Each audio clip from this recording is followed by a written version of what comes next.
మన వార్డు మెంబర్గా ఉప సర్పంచ్గా మీరు ఊరిని డిక్లేర్ చేసుకోవాలి.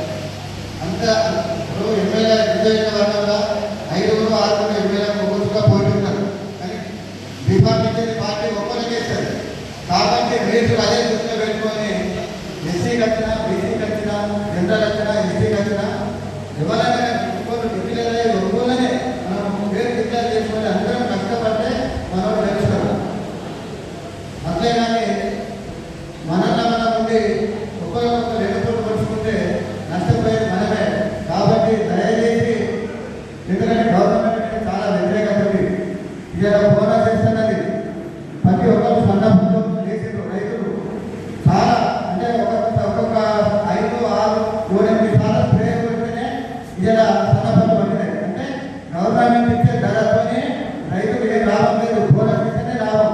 కాబట్టి బోనస్ లేదు, రుణమాఫీగా 50% చేసింది. రైతు బీమా కూడా 15 ఎకరాల మొత్తం టోటల్గా కళ్యాణ లక్ష్మి గెలిచినాం. కాబట్టి మీరు ఎవరైతే మనం పోటీగా ఉండాలని అనుకుంటున్నారో మీరు ఊళ్ళలో పనిచేసుకోవాలని మేము ఈ కార్యకర్తల సమావేశం చేయడం జరిగింది. కాబట్టి మీరు పనిచేసుకొని ఇద్దరు కానీ ముగ్గురు కానీ, మేము ముప్పల పేరు ఉంటారేమో, ఇద్దరు కానీ ముగ్గురు కానీ విలేజ్లలో పనిచేసుకొని తర్వాత కూర్చుంటే ఎవరు గెలుస్తారు అనేది తర్వాత అధిష్టానం డిక్లేర్ చేస్తారు. కాబట్టి మీరు ఇప్పటి నుంచి పబ్లిక్లో మనం పనిచేస్తేనే మనం ఇవన్నీ కాంగ్రెస్ గవర్నమెంట్ చెప్పిన అబద్ధాలన్నీ మనం అన్ని పబ్లిక్ చెప్తేనే మనము గెలుస్తాము. ఎంపీపీ కానీ, ఎంపీటీసీ కానీ, ఎంపీటీసీలు కానీ, సర్పంచులు కానీ మనము 70% మనం గెలిచే అవకాశం ఉంది. ఎందుకంటే కేసీఆర్ గారు ఉన్నప్పుడు చాలా వరకు పనులు చేసిండు. కాళేశ్వరం కానీ ఇలా 1,00,000 రూపాయలు కళ్యాణ లక్ష్మి ఇచ్చిందంటే కేసీఆర్ గారు, ఇలా రైతు బంధు ఇస్తున్నాడంటే 50 నుంచి 20 ఎకరాల 10 ఎకరాల అన్నింటినీ కేసీఆర్ ఇచ్చిండు. రుణమాఫీ చేసిండు, డబుల్ బెడ్రూమ్లు ఇచ్చిండు, ఇలా 2,000 రూపాయల పింఛన్ ఇచ్చిండు. కాంగ్రెస్ గవర్నమెంట్ ఉన్నప్పుడు 200 రూపాయల పింఛన్, ఇలా 2,000 రూపాయల పింఛన్ చేసిండు. కాబట్టి కేసీఆర్ ఎక్కడ ఊళ్ళలో పోయినా కానీ ఇలా బాబు కావాలని అంటున్నారు. కాబట్టి మనం అందరము గట్టిగా ఐక్యతగా పనిచేస్తేనే ఈ రోజు మన స్థానిక సంస్థల 100% మనకి తెలిసే ఆలోచన ఉండాలి.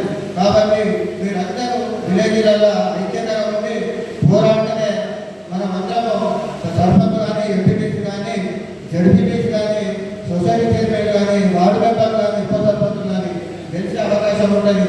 కాబట్టి మీ అందరికీ నేను చెప్తున్నా, మీరందరూ కలిసికట్టుగా మనం పనిచేద్దాము, స్థానిక సంస్థలు కైవసం చేసుకుంటామని మీరు తెలియజేస్తూ, నిన్న కవితక్క గారు మీద ప్రచారం చేయడము, మరి ఆయనకు సంబంధించి మళ్ళా ఆయన తల్లి గారి చనిపోయినప్పుడు మనం అందరం కూడా మన మండలి కూడా చాలామంది అన్నగారు తల్లి గారు చనిపోయినప్పుడు మనం వెళ్ళడం జరిగింది.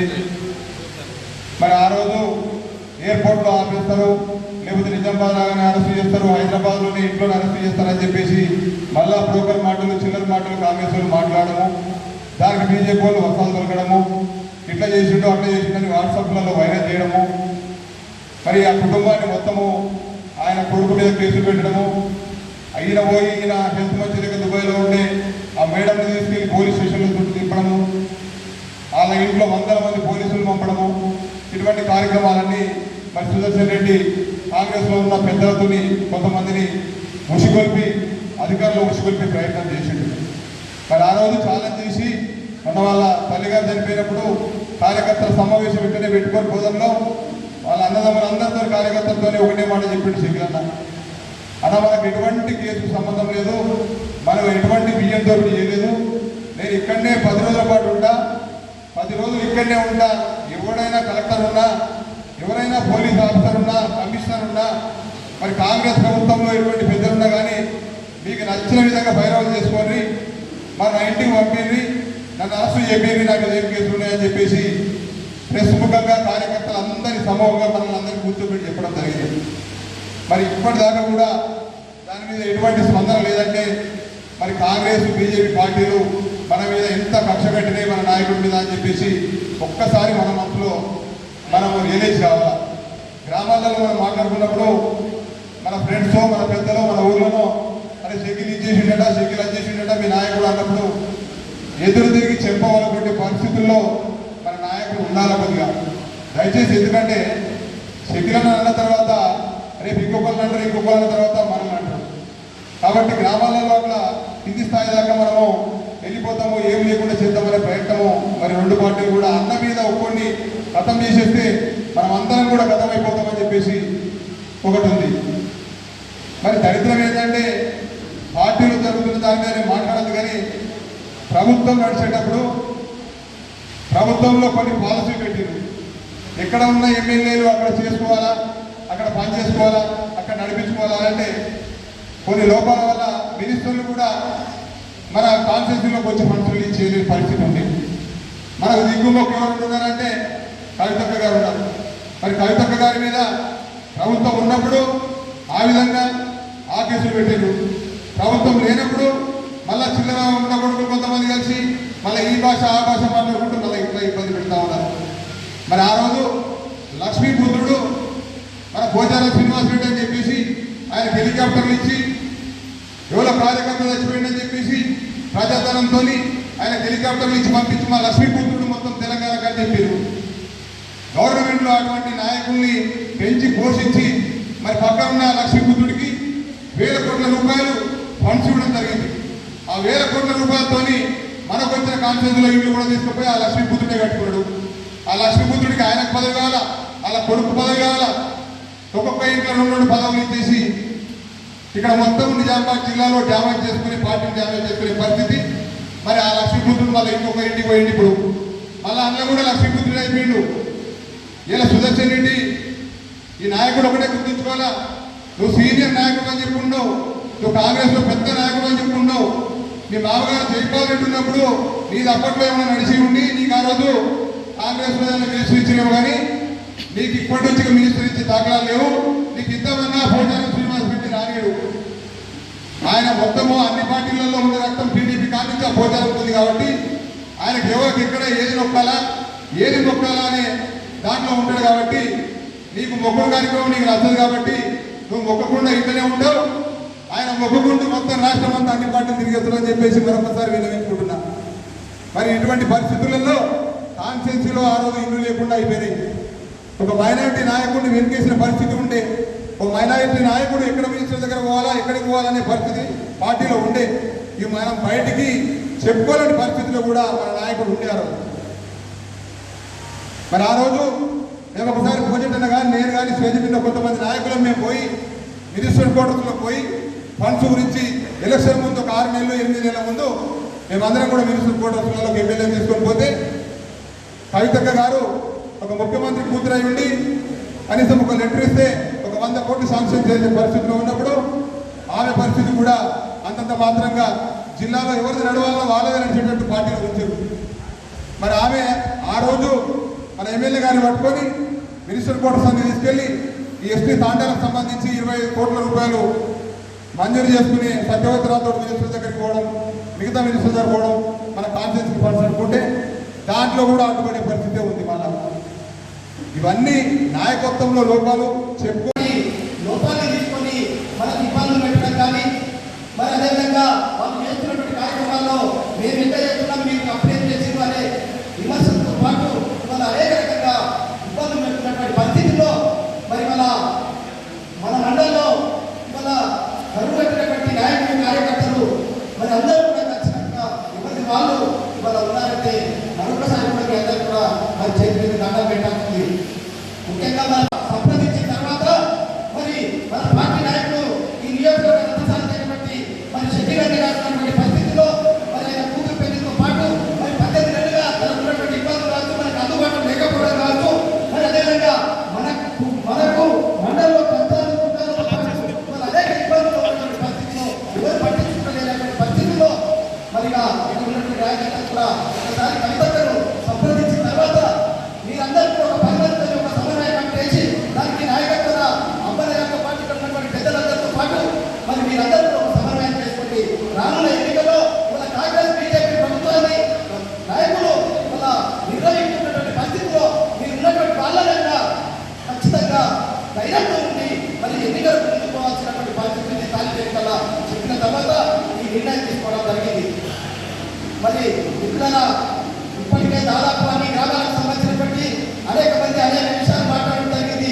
మళ్ళీ ఈ 18 నెలలతో పాటు గత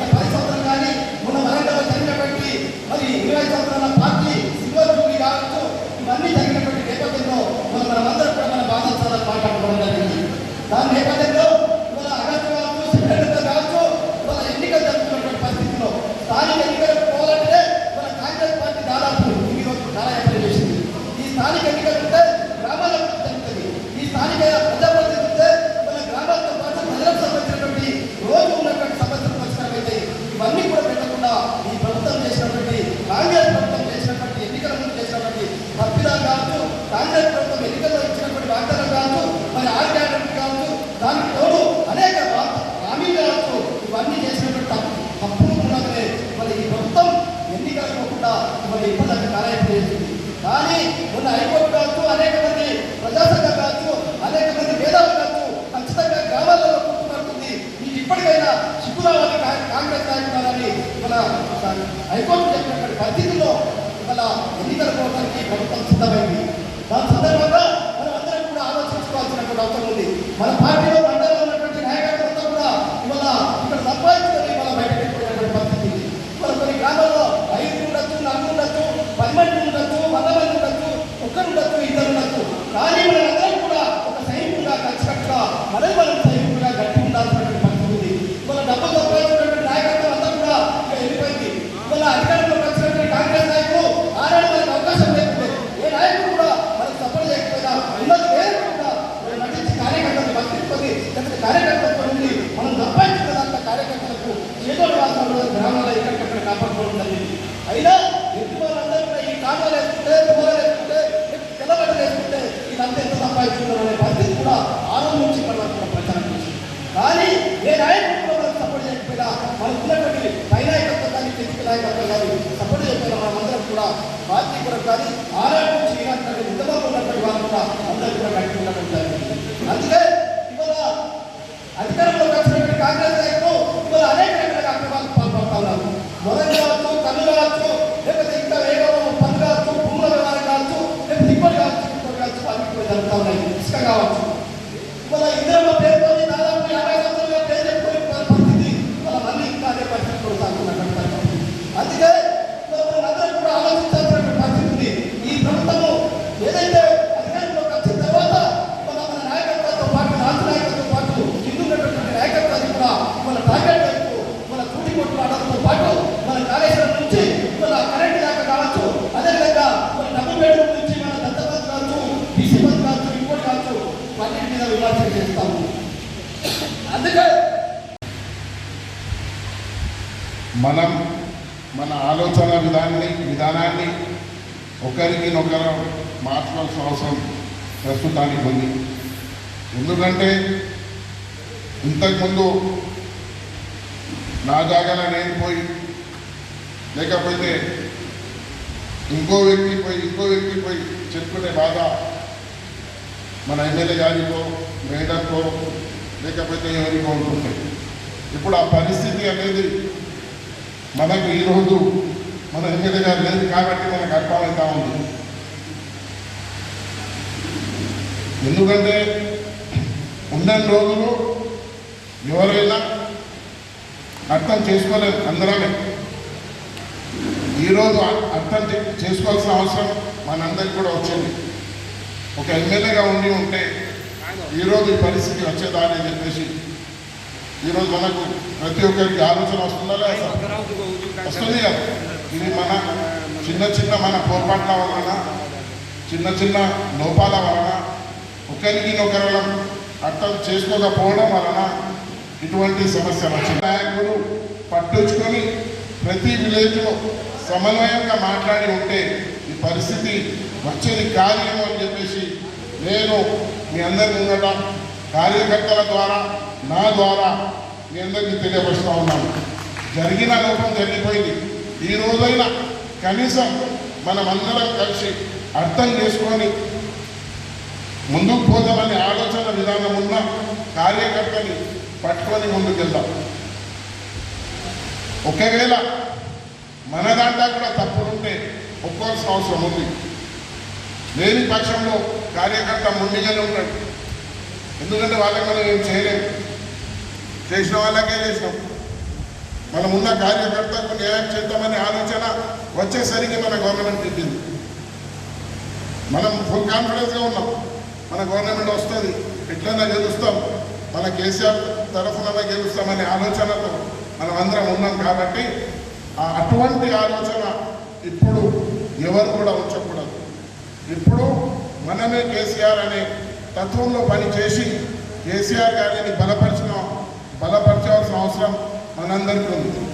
ఎందుకంటే ఆయనకు కూడా అర్థమైంది, నేను ఇంత చేసిన, ప్రజల కోసం చేసిన, కార్యకర్తల కోసం కూడా చేసిన. చిన్న చిన్న లోపాల వల్ల కార్యకర్తల వరకు పోయి ఉండొచ్చు, కానీ నా తప్పు ఏందని ఆలోచనలో ఆయన అక్కడ కూర్చొని ఉన్నాడు. ఆయన కూడా ఆలోచిస్తూ ఉన్నాడు, నేను ఏమని చెప్పాలి, ఏమని పబ్లిక్లోకి పోవాలి, నేనైతే ఏంటి తప్పు చేసిన, అందరికీ మంచిగానే చేసినాను. దాదాపు ఒక విలేజ్లో ఇప్పటి నుంచి ఒక 10 సంవత్సరాల ముందు ఓన్లీ 200 పెన్షన్, ఇలా 2000 ఇచ్చిన తర్వాత కూడా ప్రజలు సంతోషంగా లేరంటే దానికి అర్థం ఏముంది? మన లోపల మనము పబ్లిక్లా చెప్పుకోలేకపోయినాం. చిన్న తప్పు గవర్నమెంట్ చేసిండొచ్చు, ప్రతిదీ ఆన్లైన్ చేసి, కానీ మనం చేపించినాం, మా గవర్నమెంట్ చేపించిందని పబ్లిక్లో చెప్పలేకపోవడం వల్ల మనం ఈరోజు